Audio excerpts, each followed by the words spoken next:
மதுரை தல்லாக்குளம் லட்சுமி சுந்தரம் ஹாலில் மகாருத்ர மகா யக்ஞ கமிட்டி சார்பில் உலக நன்மை தர்மம் தலை தூக்க வேண்டி 31 ஆண்டாக ருத்ர ஜபம் மற்றும் அதிருத்ர மகா யாகம் நடைபெற்று வருகிறது. இந்த ஆண்டு நடந்த அதிருத்ர மகா யாகத்தில் சட்டசபை எதிர்க்கட்சி துணைத் தலைவர் உதயகுமார் பங்கேற்றார். அவருக்கு வேத விற்பனர்கள் பிரசாதம் வழங்கினர். மதுரை அனுஷத்தின் அனுகிரகம் நிறுவனர் நெல்லை பாலு உடனிருந்தார்.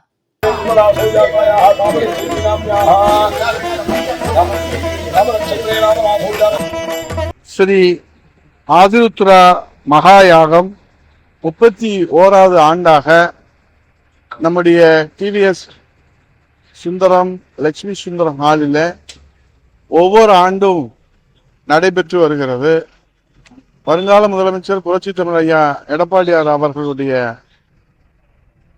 வெற்றிக்காக பிரார்த்தனை செய்து ஒவ்வொரு ஆண்டும் அதிலே நான் பங்கேற்று வருகிறேன்.